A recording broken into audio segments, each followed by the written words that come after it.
Hello guys, आपका हमारे YouTube channel Rajiv classes में स्वागत है। जैसा कि आप सबको मालूम है कि हम पढ़ रहे हैं साधारण ब्याज, जो कि आपके कॉम्पिटेटिव मैथ का बहुत ही इंपॉर्टेंट चैप्टर होता है। और इस इंपॉर्टेंट चैप्टर से हर एक कॉम्पिटेटिव एग्जाम जरूर न जरूर एक या दो क्वेश्चन पूछे जाते हैं। 2 या 4 नंबर के क्वेश्चन आते ही हैं। तो चलिए आज के हम टॉपिक पे चलते हैं। आज का हमारा टॉपिक कौन सा है कि जब ब्याज की औसत दर पर आधारित प्रश्न, ब्याज की दरें कई सारी मालूम हो और उसमें औसत दर भी मालूम हो, तो उसमें हम मूलधन बताएंगे या दर बताएंगे या उनका हिस्सा बताएंगे, दो राशियां दी रहेंगी। चलिए अब हम चलते हैं अपने टॉपिक पे। इससे पहले यदि आपको आज की पूरे लेक्चर की पीडीएफ चाहिए तो डिस्क्रिप्शन बॉक्स में एक लिंक दिया है टेलीग्राम चैनल का। आप टेलीग्राम चैनल ज्वाइन करके पूरे लेक्चर की पीडीएफ पा सकते हैं। यदि आपको पूरे साधारण ब्याज को देखना हो, प्लेलिस्ट को देखना हो, बेसिक टू एडवांस हर एक लेवल के क्वेश्चनों को देखना हो, तो उसके भी लिंक दी हुई है डिस्क्रिप्शन बॉक्स में। आप उस चैप्टर को भी पूरे शुरू से अंत तक देख सकते हैं।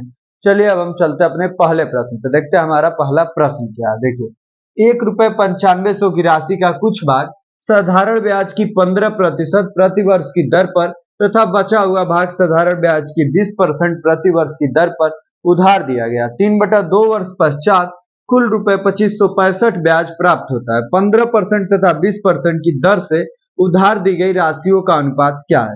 तो सबसे पहले आप ये निकालेंगे, ये कितने वर्षों का ब्याज है? 3/2 वर्ष का। सबसे पहले आप इसे 1 वर्ष का ब्याज निकाल देंगे, तो 2565 गुणे में 2/3 कर देंगे तो ये निकल जाएगा आपका 1 साल का। इससे कैंसिल कीजिए, 3 8 24, 1 बचा 16 हुआ, 3 5 15, 1 बचा 15 हुआ, 3 5 15, 2 से मल्टीप्लाई करेंगे, 2 5 10 का 0, 1 लगा हासिल, 2 5 10, 1 11 का 1 लगा हासिल, 2 8 16, 1 17, कितना आया?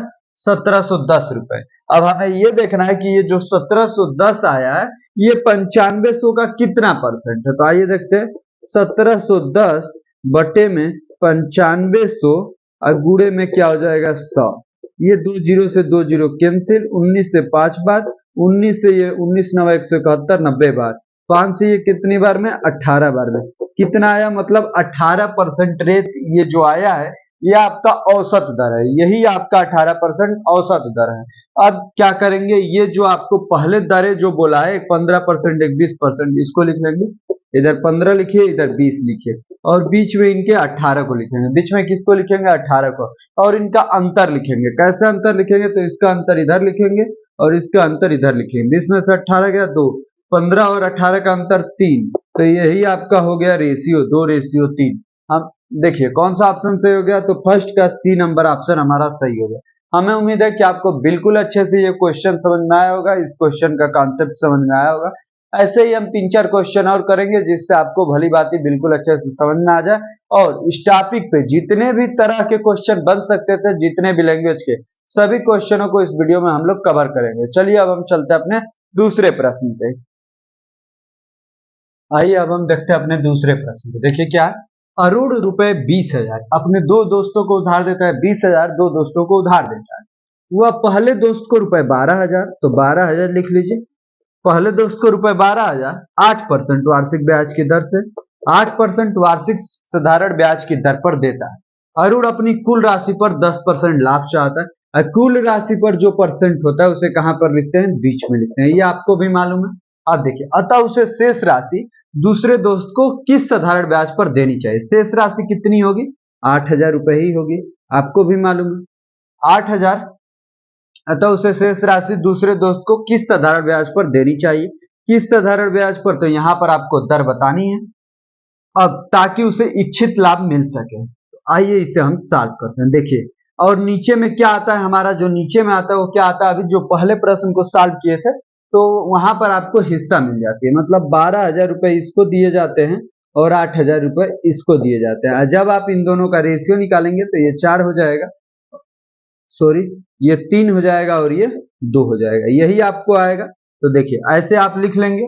अब देखिए यहाँ पर 8% कहाँ से आया? तो अभी मैंने बताया था कि इधर में आपको रेट 1 लिखना है, इधर में रेट 2 लिखना है, और यहाँ पर रेट एवरेज वाला रेट लिखना है, और यहाँ पर फर्स्ट पार्ट रहेगा जो राशि दी जा रही है, और यहाँ पर सेकंड पार्ट रहेगा जो दूसरे को राशि दी जा रही है। अब ये 3 2 हो गया। ये देखिए 8 में से 10 गया, 2 आ गया। अब ये देखिए एक साइड छोटा होता है तो दूसरे साइड बड़ा होता है। तो 10 3 क्या हो जाएगा, प्लस जब करेंगे तो ये आ जाएगा 13। तो कितने परसेंट रेट पर, 13% रेट पर। कौन सा ऑप्शन सही हो गया, पहले का हमारा डी नंबर ऑप्शन सही हो गया। ये हमें लग रहा है कि बिल्कुल इजी सा क्वेश्चन है, आपको तो इसको पढ़ना भी नहीं चाहिए, बिना पढ़े हुए भी आप सॉल्व कर सकते थे। आपको यहाँ पर रेट 1 लिखना है, यहाँ पर रेट 2 लिखना है, यहाँ पर रेट एवरेज वाला रेट लिखना है, यहाँ पर फर्स्ट पार्ट में जो अमाउंट दिया जा रहा है वो, यहाँ पे जो सेकंड पार्ट में अमाउंट दिया जा रहा है वो, इसका डिफरेंट यहाँ पे रहेगा, इसका डिफरेंट यहाँ पे रहेगा। इन दोनों में से कोई ना कोई एक छोटा होगा, एक बड़ा होगा, ये नहीं होगा कि दोनों इस एवरेज रेट से छोटे हो जाए। अब चलिए हम चलते हैं अपने तीसरे प्रश्न पर और देखते हैं तीसरा प्रश्न क्या है और उसे कैसे हमें सॉल्व करना है। आइए अब हम सॉल्व करते हैं अपने तीसरे प्रश्न को। देखिए क्या है, तो रुपए 10,000 की एक राशि का कुछ भाग 8%, कुछ भाग किस पे 8% वार्षिक की दर पर तथा शेष 10% की वार्षिक की दर पर, 10% वार्षिक दर पर उधार दिया जाता है। यदि औसत वार्षिक ब्याज 9.2% हो, 9.2% हो तो वो दोनों भाग हैं। देखिए तो पहले आप इसका डिफरेंट निकालेंगे और लिखेंगे कितने वो हिस्से में हैं। तो 8 और 9.2 का अंतर 1.2 और 10 और 9.2 का अंतर 0.8।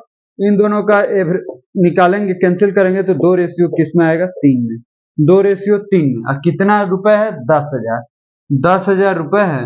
तो अब आपको निकालना हो हिस्सा, तो 10,000 का दूसरा हिस्सा और टोटल 5 है, तो 5 से कैंसिल करेंगे 2,000 और 2,000 दूनी 4,000। मतलब ये जो पहला अमाउंट होगा वो 4,000, तो दूसरा अमाउंट कितना हो जाएगा, 6,000। कौन सा ऑप्शन सही, ऑप्शन नंबर ए हमारा सही हो जाएगा। तीसरे प्रश्न का कौन सा ऑप्शन सही, तो ऑप्शन नंबर ए। हमें उम्मीद है कि अब आपको बिल्कुल अच्छे से समझ में आ गया होगा कि जब औसत दर भी दिया हो और दो और भी दर दिए हो तो कौन सा अमाउंट किस दर पर है और कौन सा अमाउंट किस दर पर है, अब आप बिल्कुल अच्छे से बता लेंगे, या आपसे दर भी पूछे तो दर भी बता लेंगे। चलिए अब हम चलते अपने चौथे प्रश्न पे। आइए अब हम सॉल्व करते हैं अपने चौथे प्रश्न को। देखिए क्या है, एक व्यक्ति बोनस के रूप में रुपए 12,000 पाता है, वह उसके एक अंश को 5% प्रतिवर्ष पे एवं शेष अंश को 6% प्रतिवर्ष पे विनियोग करता है, जबकि प्रत्येक अवस्था में साधारण ब्याज अनुमत है। 4 वर्षों में उसके द्वारा कुल उपार्जित ब्याज रुपए 2580 है, 5% प्रतिवर्ष पर विनियोजित राशि है। तो रुपए 2580 कितने वर्षों का ब्याज है, 4 वर्षों का।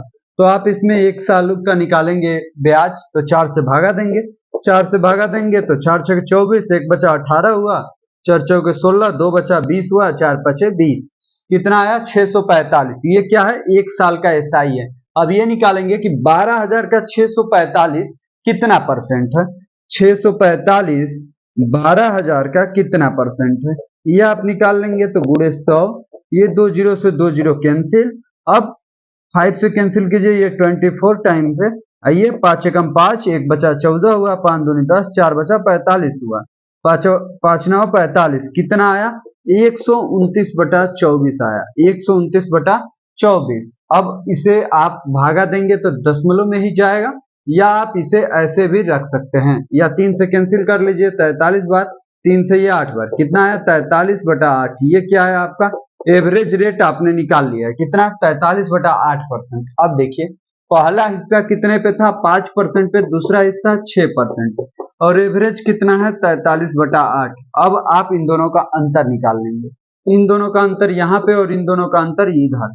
अब देखिए 43/8 में से 5 जाएगा तो 8 5 40, 8 5 40, और 43 में से 40 गया 3, तो कितना आएगा 3/8 आएगा जब इसके में से आप घटाएंगे, और यहाँ पे इसके में से इसे घटाएंगे तो 8 6 48, 48 में से 43 गया 5, तो 5/8 आएगा। दोनों का हिस्सा कितना हो गया, मतलब 5:3 का हो गया, कितने का हो गया 5:3 का हो गया। अब देखिए जब 5:3 का हो गया तो 5% कौन सा है, पहले वाला है, तो 12,000 का पांचवा हिस्सा कितना हो जाएगा, तो 12 5 60, मतलब 6,000 रुपए। 6,000 रुपए ऑप्शन में दिख रहे हैं, तो नहीं दिख रहे हैं, देखते हैं। 5/8, 3/8, 8 5 40, 8 3 24, 5:3 तो सही है। जब 5:3 सही है तो 5 3 8, 12,000 में आप 8 से डिवाइड करेंगे और 5 से मल्टीप्लाई करेंगे, जो आएगा वही आंसर हो जाएगा। 8 से जब डिवाइड करेंगे, 8 एकम 8, 4 40, तो कितना आया 1500। सॉरी वहां पे थोड़ा सा मिस्टेक हो गया था। अब 1500 से का 5 में मल्टीप्लाई करेंगे, 15 5 75, कितना आएगा 7500 आएगा। कितना आएगा 7500। तो कौन सा ऑप्शन सही हो गया 7500, मतलब ऑप्शन नंबर सी हमारा सही हो गया।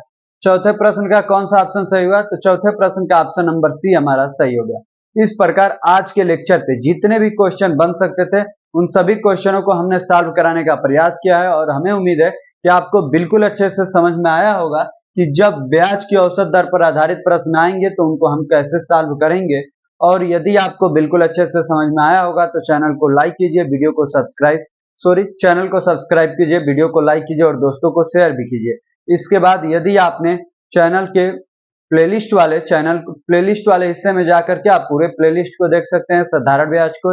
इससे पहले अनुपात और समानुपात पढ़ाया गया था, आप उसे भी पढ़ सकते हैं। और इस लेक्चर की यदि आपको पीडीएफ चाहिए तो उसका भी लिंक डिस्क्रिप्शन बॉक्स में मौजूद है, उस पर आप क्लिक करके टेलीग्राम चैनल पे जाइए और टेलीग्राम चैनल को ज्वाइन कीजिए, और वहां से आप पूरे इसके पीडीएफ को भी पा सकते हैं। धन्यवाद आपको अंत तक बने रहने के लिए।